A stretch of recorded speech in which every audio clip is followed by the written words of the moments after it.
ಕಾಂಗ್ರೆಸ್ ಸರ್ಕಾರದಿಂದ ಗುಂಡಗಿರಿ ಮಾಡಲು ಬಿಡುವುದಿಲ್ಲ. ಸಿದ್ದರಾಮಯ್ಯ ಸರ್ಕಾರದಿಂದ ಗುಂಡಗಿರಿ ಮಾಡಲು ಬಿಡುವುದಿಲ್ಲ. ಮೇಲೆ ನಡೆಯಲು ಬಿಡುವುದಿಲ್ಲ. ಶ್ರೀಕಾಂತ್ ಪೂಜಾರಿಯನ್ನು ಕೂಡಲೇ ಬಿಡುಗಡೆ ಮಾಡಲೇಬೇಕು.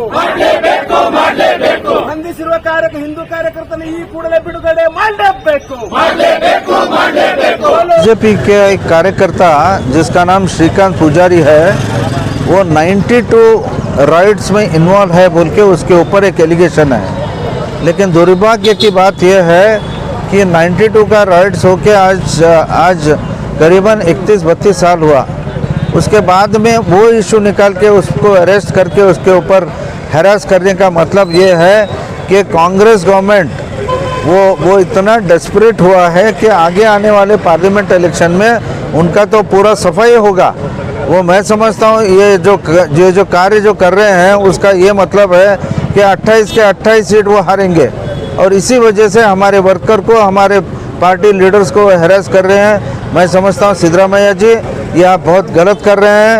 परमेश्वर जी होम मिनिस्टर होके ये 31 साल पुराना केस रिकअप करके ये काम कर रहे हैं। सबसे पहले है ना वो केस को वापस लेना, खारिज करना। कैसे मर्डरों को ये लोग पनाह देते हैं, और जो कार्यकर्ता है बीजेपी का उनको अरेस्ट करके तकलीफ दे रहे हैं, हैरेसमेंट कर रहे हैं।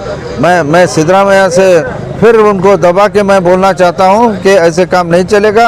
ऐसा अगर रोज़ करते बैठे तो हम पूरे स्टेट के पूरे लोगों को उठा के ये इस सरकार कितने नीच काम कर रहा है आपको बताना पड़ेगा। इससे मैं आपको ताकीद करता हूं, इमीडिएटली उनको रिलीज़ करके उनको रक्षणा दो, और ऐसे काम आगे नहीं होना चाहिए, ये मैं कहना चाहता हूँ। कर्नाटक राज्यದಲ್ಲಿ ಈ ಕಾಂಗ್ರೆಸ್ ಸರ್ಕಾರ ಅಧಿಕಾರ ಬಂದಿದ ತಕ್ಷಣನೇ ಹಿಂದೂ ಕೊಲೆ ನಡೀತಕ್ಕಂಥ ಕೂಡ ಈಗಲೇ ಗಮನಿಸಿರಿ. ಇವತ್ತು 31 ವರ್ಷಗಳ ಹಿಂದೆ ನಡೆದಂತ ಘಟನೆ ಇವತ್ತು ಯಾವುದೇ ಕೂಡ ನೋಟಿಸ್ ಕೊಡಲಾರದೆ ಇವತ್ತು ಶ್ರೀಕಾಂತ್ ಪೂಜಾರಿಯನ್ನು ಬಂಧಿಸತಕ್ಕಂಥ ಕೆಲಸ ಕಾಂಗ್ರೆಸ್ ಸರ್ಕಾರ ಮಾಡ್ತಾ ಇದೆ. ಯಾವತ್ತು ಕೂಡ ಇವತ್ತಿನ ದಿವಸ ನಾನು ಹೇಳಕ್ ಇಷ್ಟೇ ಬಯಸ್ತಾ ಇದ್ದೀನಿ, ಇವತ್ತು ನೀವೇನು ನಡೆಸ್ತಾ ಇದ್ದೀರಿ ಕಾಂಗ್ರೆಸ್ ಸರ್ಕಾರ ಬರೀ ಗುಂಡಾ ಸರ್ಕಾರ ಮಾಡ್ತಾ ಇದ್ದೀರಿ ಎಂದು ಎಲ್ಲರೂ ಕೂಡ ಇವತ್ತು ಇಡೀ ಕರ್ನಾಟಕ ರಾಜ್ಯದಲ್ಲಿ ಭಾರತೀಯ ಜನತಾ ಪಾರ್ಟಿಯಾದಂಥ ಕಾರ್ಯಕರ್ತರು ಮತ್ತು ಹಿಂದೂ ಕಾರ್ಯಕರ್ತರು ಕಾಂಗ್ರೆಸ್ ಸರ್ಕಾರ ಟಾರ್ಗೆಟ್ ಮಾಡ್ತಾ ಇದೆ. ಇವತ್ತು ಸರ್ಕಾರ ಆಗಿದ ತಕ್ಷಣ ಕೂಡ ಅನೇಕ ಜನರ ಕೊಲೆ ಸುಲಿಗೆಗಳು ಕೂಡ ಅನೇಕ ರೀತಿ ನಡೆದಂತ ಕೂಡ ತಾವೆಲ್ಲರೂ ಕೂಡ ನೋಡಿದಿರಿ. ಇವತ್ತು ಏನೇ ಮಾಡಿದ್ರು ಕೂಡ ಇವತ್ತು ಇದಂತ ಭಾರತೀಯ ಜನತಾ ಪಾರ್ಟಿ ಏನು ಸರ್ಕಾರ ತಕ್ಷಣದಲ್ಲಿ ತಾವು ಏನ್ ಮಾಡ್ತಾ ಇದ್ರಿ, ಇದು ಅತ್ಯಾಚಾರ ಮಾಡ್ತಾ ಇದ್ದೀರಿ, ಗುಂಡಾಗಿರಿ ಮಾಡ್ತಾ ಇದ್ರಿ, ಇದಕ್ಕೆ ಯಾವುದು ಕೂಡ ನಾವು ಹೆದರೋರಲ್ಲ.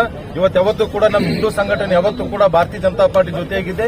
ಇವತ್ತು ಅವರಿಗೆ ಶ್ರೀಕಾಂತ್ ಪೂಜಾರಿಯನ್ನು ಆದಷ್ಟು ಬೇಗನೆ ಬಿಡುಗಡೆ ಮಾಡಬೇಕಂತ ನಮ್ಮ ಮುಖಾಂತರ ಒತ್ತಾಯ ನಾವು ಮಾಡಲಿಕ್ಕೆ ಬಯಸ್ತಾ ಇದ್ದೀವಿ.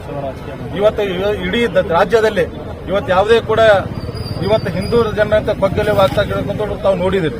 ಬರೀ ದ್ವೇಷ ರಾಜಕಾರಣ ಕೂಡ ಮಾಡ್ತಾ ಇದ್ದೀರಿ. ಇವತ್ತು ಕಾಂಗ್ರೆಸ್ ಸರ್ಕಾರ ಕೂಡ ಗುಂಡಾ ಸರ್ಕಾರ ಅಂತ ಕೂಡ ಹೇಳಕ್ ನಾವು ಬಯಸಬೇಕಾಗಿದೆ. ಯಾಕಂದ್ರೆ ಇವತ್ತು ಎಲ್ಲಿ ನೋಡಿದ್ರು ಕೂಡ ಇದೇ ನಡೀತಕ್ಕಂಥ ಕೂಡ ಅನೇಕ ಕಡೆ ಕೂಡ ನಡೆದಿದೆ ಅಂತ ನಾವು ಇಷ್ಟೇ ಹೇಳಕ್ ಬಯಸ್ತೀವಿ. ಇಡೀ ರಾಜ್ಯದಲ್ಲಿ ಹಿಂದೂ ಕಾರ್ಯಕರ್ತರ ಟಾರ್ಗೆಟ್ ಬಿಟ್ಟರೆ ಬಾಕಿದೇನಿಲ್ಲ, ಬರೀ ಹಿಂದೂ ಕಾರ್ಯಕರ್ತರು ಮಾತ್ರ ಟಾರ್ಗೆಟ್ ಮಾಡ್ತಿದೆ. ದ್ವೇಷದ ರಾಜಕಾರಣ ಇವತ್ತು ಮುಂದುವರಿಸಿಕೊಂಡು ಹೋಗ್ತಾ ಇದೆ.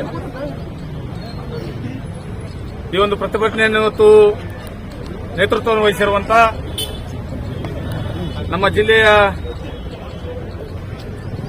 ಶಾಸಕರಂತ ಬಸವರಾಜ ಮತ್ತಿಮೂಡವರು ನಮ್ಮ ಜೊತೆಲಿದ್ದಾರೆ, ಅಮರನಾಥ್ ಪಾಟೀಲ್ ಅವರಿದ್ದಾರೆ, ಸುನೀಲ್ ವಲ್ಲಾಪುರಿ ಅವರಿದ್ದಾರೆ. ಮತ್ತು ಅದೇ ರೀತಿಯಾಗಿ ಇವತ್ತು ನಮ್ಮ ಪಕ್ಷದ ಎಲ್ಲಾ ಪದಾಧಿಕಾರಿಗಳ ಒಂದು ದೊಡ್ಡ ಸಂಖ್ಯೆಯಲ್ಲಿ ಸೇರಿರುವಂತಹ ಎಲ್ಲಾ ಪಕ್ಷದ ಪದಾಧಿಕಾರಿಗಳು, ಮುಖಂಡರು, ನಮ್ಮ ಮಹಿಳಾ ಮೋರ್ಚಾದ ಎಲ್ಲ ನಮ್ಮ ಸಹೋದರರು ಕೂಡ ಇವತ್ತು ಒಂದು ಅತಿ ಹೆಚ್ಚಿನ ಸಂಖ್ಯೆಯಲ್ಲಿ ಇವತ್ತು ಈ ಒಂದು ಪ್ರತಿಭಟನೆಯಲ್ಲಿ ಭಾಗವಹಿಸಿದ್ದಾರೆ. ಇವತ್ತು ಸಾಕಷ್ಟು ಬಾರಿ ಭಾರತೀಯ ಜನತಾ ಪಕ್ಷ ಕಾಂಗ್ರೆಸ್ ಪಕ್ಷಕ್ಕೆ ಎಚ್ಚರಿಕೆಯನ್ನು ಕೊಡ್ತಾ ಬಂದರೂ ಕೂಡ ಸಿದ್ದರಾಮಯ್ಯನವರ ನೇತೃತ್ವದ ಸರ್ಕಾರ ಇವತ್ತು ನಿರಂತರವಾಗಿ ಹಿಂದೂಗಳ ಮೇಲೆ ದಬ್ಬಾಳಿಕೆ ಮತ್ತು ಹಿಂದೂ ಕಾರ್ಯಕರ್ತರ ಮೇಲೆ ದಬ್ಬಾಳಿಕೆ, ಹಿಂದೂ ಕಾರ್ಯಕರ್ತರ ಮೇಲೆ ಸುಳ್ಳು ಮೊಕದ್ದಮೆಗಳನ್ನು ದಾಖಲಿಸುವುದರ ಮುಖಾಂತರ ನಿರಂತರವಾಗಿ ಅತ್ಯಾಚಾರಗಳು ಮಾಡಿಕೊಂಡು ಬರ್ತಾ ಇದೆ. ಇವತ್ತು ಅದಕ್ಕೆ ಉದಾಹರಣೆಪ್ಪ ಅಂದ್ರೆ ಇವತ್ತು ಹೊಸದಾಗಿ 31 ವರ್ಷಗಳ ಹಳೆಯದಾದಂತ ಯಾವ ಅಯೋಧ್ಯೆಯಲ್ಲಿ ರಾಮ ಮಂದಿರ ಇವತ್ತು ನಿರ್ಮಾಣ ಆಗುವ ಹಂತದಲ್ಲಿದೆ, ನಿರ್ಮಾಣ ಆಗಿದೆ, ಉದ್ಘಾಟನೆಗೊಳ್ಳುವ ಹಂತದಲ್ಲಿದೆ. ಅದರ ಒಂದು ದುರುದ್ದೇಶವನ್ನು ಇಟ್ಟುಕೊಂಡು ಇವತ್ತು ಸಿದ್ದರಾಮಯ್ಯನವರ ಸರ್ಕಾರ ಇವತ್ತು ನಮ್ಮ ಕಾರ್ಯಸೇವಕರ ಮೇಲೆ 31 ವರ್ಷಗಳ ಹಿಂದಿನ ಕೇಸನ್ನು ಕೆದಕುವುದರ ಮುಖಾಂತರ ಮತ್ತೊಮ್ಮೆ ಈ ಸರ್ಕಾರ ಇವತ್ತು ಸಾಬೀತುಪಡಿಸಿದೆ. ಕಾಂಗ್ರೆಸ್ ಪಕ್ಷ ಇವತ್ತು ಹಿಂದೂಗಳ ವಿರೋಧಿ ಪಕ್ಷ ಅಂತ ಹೇಳಿ ಇವತ್ತು ಮತ್ತೊಮ್ಮೆ ಅದು ಸಾಬೀತುಪಡಿಸಿದೆ. ಈ ಒಂದು ಘಟನೆಯನ್ನು ಇವತ್ತು ನಮ್ಮ ಇಡೀ ರಾಜ್ಯಾದ್ಯಂತ ಇವತ್ತು ನಮ್ಮ ರಾಜ್ಯದ ಕರೆಯ ಮೂಲಕ ಇವತ್ತು ಪ್ರತಿಯೊಂದು ಜಿಲ್ಲೆಯಲ್ಲಿ ಕೂಡ ಪ್ರತಿಭಟನೆ ನಾವು ಮಾಡ್ತಾ ಇದ್ದೀವಿ. ಇವತ್ತು ನಮ್ಮ ಲಕ್ಷ್ಮೀಕಾಂತ್ ಪೂಜಾರಿ ಎನ್ನುವ ವ್ಯಕ್ತಿಗೆ, ಶ್ರೀಕಾಂತ್ ಪೂಜಾರಿ ಎನ್ನುವ ವ್ಯಕ್ತಿಗೆ ಇವತ್ತು ಬಂಧನ ಮಾಡುವುದರ ಮುಖಾಂತರ ಮತ್ತೊಮ್ಮೆ ಕಾಂಗ್ರೆಸ್ ಪಕ್ಷ ಹಿಂದೂ ವಿರೋಧಿ ರೀತಿಯನ್ನು ಅನುಸರಿಸುತ್ತದೆ. ಇವತ್ತು ಭಾರತೀಯ ಜನತಾ ಪಕ್ಷ ಸಂಪೂರ್ಣವಾಗಿ ಇದನ್ನು ಖಂಡನೆಯನ್ನು ನಾವು ಮಾಡ್ತಾ ಇದ್ದೀವಿ. ಇವತ್ತು ತಮಗೆಲ್ಲ ಗೊತ್ತಿರಲಿ, ಸಾಕಷ್ಟು ವಿಷಯಗಳು ಇವತ್ತು ರಾಜ್ಯದಲ್ಲಿ ಇದ್ರೂ ಕೂಡ, ಸಾಕಷ್ಟು ಜನರ ತೊಂದರೆ ಇದ್ರೂ ಕೂಡ ಅದರ ಬಗ್ಗೆ ಗಮನ ಹರಿಸೋದು ಕಾಂಗ್ರೆಸ್ ಸರ್ಕಾರ. ತಮ್ಮ ಬಿಟ್ಟಿ ಭಾಗಗಳನ್ನು ಕೊಟ್ಟಿದ್ದು ಅದು ಸಂಪೂರ್ಣ ಮಾಡಿದ ಕಾಂಗ್ರೆಸ್ ಸರ್ಕಾರ ಇವತ್ತು ಗಮನವನ್ನು ಬೇರೆ ಕಡೆ ಸೆಳೆದು ಇವತ್ತು ಇಂಥ ಒಂದು ಕುತಂತ್ರದ ರಾಜಕಾರಣ ಮಾಡ್ತಾ ಇದೆ. ಇವತ್ತು ಇಡೀ ಹಿಂದೂ ಸಮಾಜ ಹೆಮ್ಮೆಯ ಪ್ರತೀಕವಾದಂತಹ ರಾಮ ಮಂದಿರ ಇವತ್ತು ಉದ್ಘಾಟನೆಗೊಳ್ತಾ ಇದೆ. ಇವತ್ತು ನಮ್ಮ ದೇಶದ ಹೆಮ್ಮೆ ಪ್ರಧಾನಿ ಸನ್ಮಾನ ನರೇಂದ್ರ ಮೋದಿ ಅವರ ನೇತೃತ್ವದಲ್ಲಿ 22ನೇ ತಾರೀಕಿನ ದಿವಸ ರಾಮ ಮಂದಿರ ಉದ್ಘಾಟನೆಗೊಳ್ತಾ ಇದೆ. ಇಡೀ ದೇಶ ಇವತ್ತು ಆ ಒಂದು ಸಂಭ್ರಮದಲ್ಲಿ ಮುಳುಗಿದೆ.